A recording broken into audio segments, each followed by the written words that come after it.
Hello friends, आज मैं explain करने वाला हूँ एक बहुत ही खूबसूरत स्टोरी जिसका नाम है सैयारा। हाल ही में रिलीज हुई मूवी सैयारा इस समय ट्रेंडिंग में चल रही है और इसके वायरल क्लिप आप लोगों ने इंस्टाग्राम पर तो देखे ही होंगे। कहानी बहुत ही खूबसूरत है जो आपको बहुत ज़्यादा एंटरटेन करेगी। कहानी स्टार्ट करने से पहले वीडियो को लाइक एंड चैनल को सब्सक्राइब कर दीजिए। कहानी स्टार्ट करते हैं। तो मूवी के फर्स्ट सीन में हमें एक लड़की को दिखाया जाता है जो इस मूवी की मेन कैरेक्टर है और मूवी की हीरोइन भी है। इसका नाम वानी होता है जो कि एक राइटर है। कहानी आगे बढ़ती है और हमें पता चलता है कि आज वानी की शादी होने वाली है, वो भी कोर्ट में। वहाँ पर एक लड़का आने वाला होता है जो कि उसका बॉयफ्रेंड होता है और पति बदलने वाला है, उसका नाम महेश होता है। तभी वह उसे कॉल करता है, उसे बताता है वानी आज मैं नहीं आ पाऊंगा, यानी कि मैं बाहर विदेश जा रहा हूँ और मैं तुमसे शादी नहीं कर पाऊंगा। इसके बाद कहानी में आगे दिखाया जाता है कि 7 साल बीत जाते हैं और वानी अब उसके बिना चलना सीख चुकी है। वह कुछ दिन डिप्रेशन में रही और उससे काफी हद तक इलाज भी चला, जिसकी वजह से अब उसकी माँ बहुत ज्यादा डरती हैं वानी को लेकर। वह एक न्यू ऑफिस में काम पकड़ती है और वहाँ के लोग बहुत ही अच्छे होते हैं जो कि उसकी क्रू मेंबर होते हैं।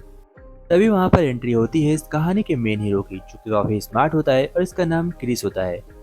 वो वहाँ आकर एक आदमी को पीटने लगता है। दरअसल बात यह होती है कि उसने अभी हाल ही में एक गाना रिलीज किया हुआ है, लेकिन इस गाने में कहीं भी क्रिस का नाम नहीं होता है, जिसकी वजह से वह काफी गुस्सा था और उसने आकर इस आदमी को पीटा, क्योंकि इस आदमी ने उसका बिना नाम के न्यूज छाप दी थी। उसके बाद हम देखते हैं क्रिस अपने क्रू मेंबर से अलग हो जाता है और अपने दोस्तों को बाय बोल देता है और कहता है आज से मैं अकेले काम करूंगा।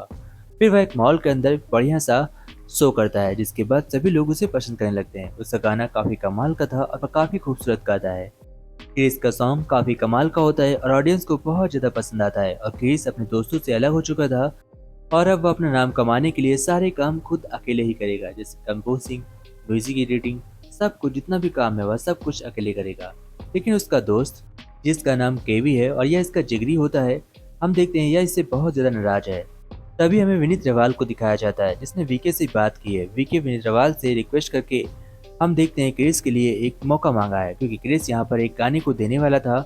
लेकिन यहाँ पर एक अड़चन आती है, क्योंकि क्रिस ने अभी तक कोई गाना नहीं लिखा था और उसने 3 दिन के अंदर गाना देने का प्रॉमिस कर दिया।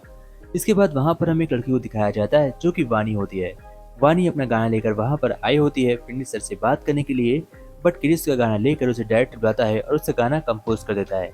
गाना सुनते ही विनीस और उसके दोस्तों को पसंद आता है और वो लोग हाँ कर देते हैं। वह सभी गाना सुनकर काफी खुश भी होते हैं। हम देखते हैं पूरा क्रेडिट वो वानी को देता है और कहता है वानी ने इस गाने को लिखा है। वानी भी काफी हद तक वहाँ पर फेमस हो जाती है। इसके बाद हमें दिखाया जाता है वानी आई का गाना नहीं लिख पाती, क्योंकि वह स्टूडियो के अंदर बंद कमरे के अंदर गाना नहीं लिख सकती। वह गाना अपने फीलिंग से लिखती है, वह ऐसा क्रिस को बोलती है। तब क्रिस उसे लेकर एक स्टेडियम जाता है और वहाँ पर उसे बताता है कि फील करो, मैं स्टेडियम के अंदर विराट कोहली के साथ मैच खेल रहा हूँ और आज विराट कोहली और इंडिया और पाकिस्तान का फाइनल मैच है।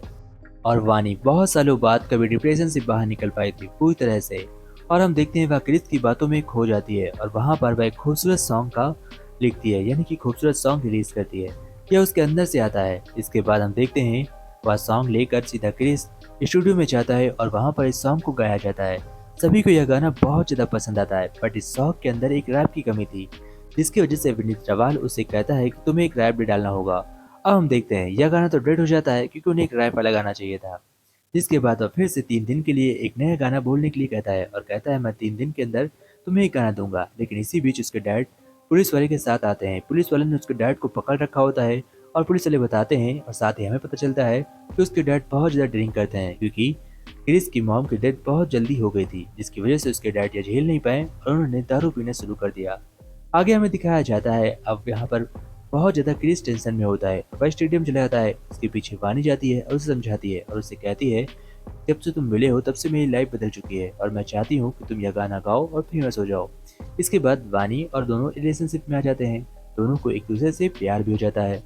फिर वो दोनों साथ में काम करने लगते हैं। हम देखते हैं वानी लिरिक्स लिखती है और क्रिस उसे गाता है। दोनों के मिलने से एक गाना बनता है जो कि बहुत ही ट्रेंड में जाता है, क्योंकि वह फीलिंग से लिखती है और क्रिस फीलिंग से गाता है। अब हम देखते हैं एक दिन क्रिस वानी को लेकर ड्रॉप करने उसके घर आया होता है, जहाँ पर उसकी मॉम उसे देख लेती हैं, उसके डैड भी। तब वो वानी को डांटते हैं और कहते हैं तुम अभी तो डिप्रेशन से पूरी तरीके से बाहर आई हो और मैं नहीं चाहती कि तुम्हारा दिल कोई और लड़का तोड़कर चला जाए। मैं नहीं चाहती तुम्हारा कोई मिसयूज करे। इसकी वजह से वह चक्कर आता है और वो बेहोश हो जाती है। फिर उसकी आँख खुलती है तो वह हॉस्पिटल के अंदर होती है। यहाँ पर हमें दिखाया जाता है कि उसके हॉस्पिटल में इलाज चल रहा है लेकिन उसके मॉम डैड उसका पूरा इलाज कराने के लिए उसे विदेश लेकर जाने वाले थे।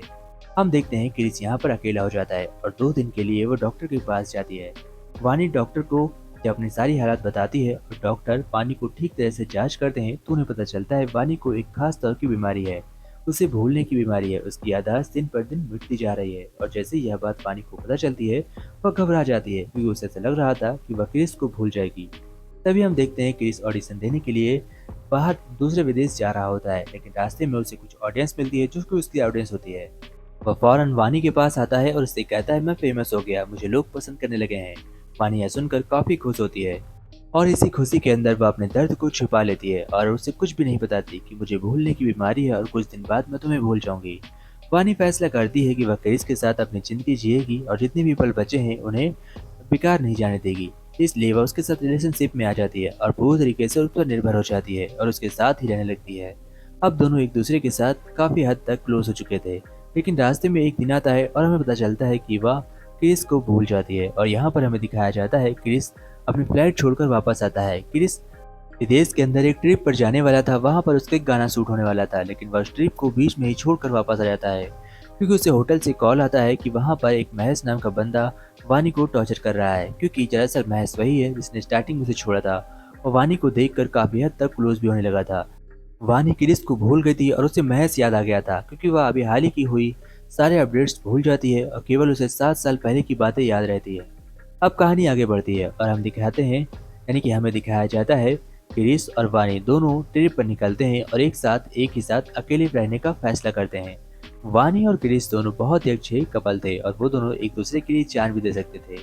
वानी और क्रिस इस टूर पर निकलते हैं और दोनों एक साथ बहुत ज्यादा टाइम स्पेंड करते हैं, जहाँ पर हम देखते हैं क्रिस बहुत ज्यादा खुश होता है। उसे अपने करियर की कोई चिंता नहीं थी और वह अपने करियर को ठोकर मार चुका था क्योंकि वह वानी से सच्चा प्यार करता था। वानी को किसी केयर करने वाले की जरूरत थी जो कि उसके साथ था, यानी कि क्रिश। क्रिश वानी को इतना चाहने लगा था कि अब वह सब कुछ भूल चुका था। ना तो उसे पैसे चाहिए थे, ना तो उसे नाम चाहिए था, उसे सिर्फ चाहिए था तो सिर्फ और सिर्फ वानी का साथ।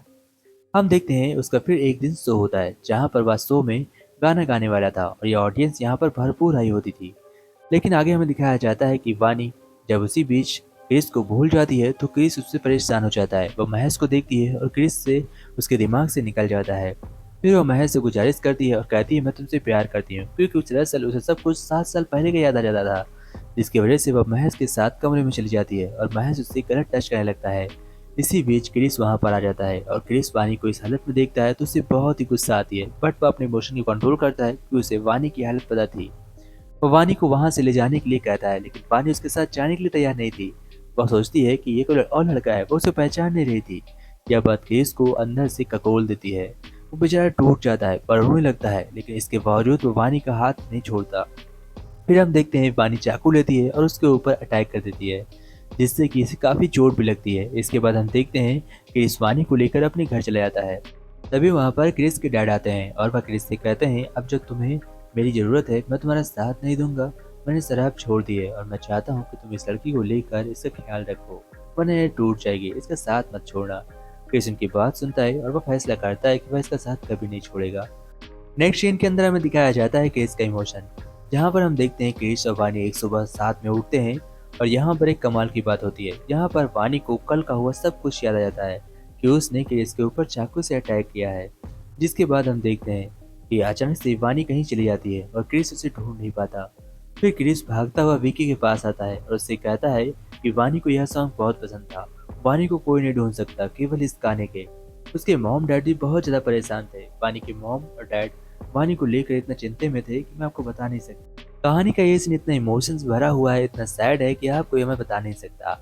आगे हम देखते हैं कि इस अपनी कहानी को गाने के लिए बेकरार था। फॉन विकी के पास जाता है और उस लिखे हुए सैयारे सॉन्ग को गाता है। यह सॉन्ग बॉक्स ऑफिस पे हिट हो जाता है, ट्रेंडिंग में चलने लगता है, ऑडियंस इसे पसंद करने लगती है, ऑडियंस पागल सी हो जाती है।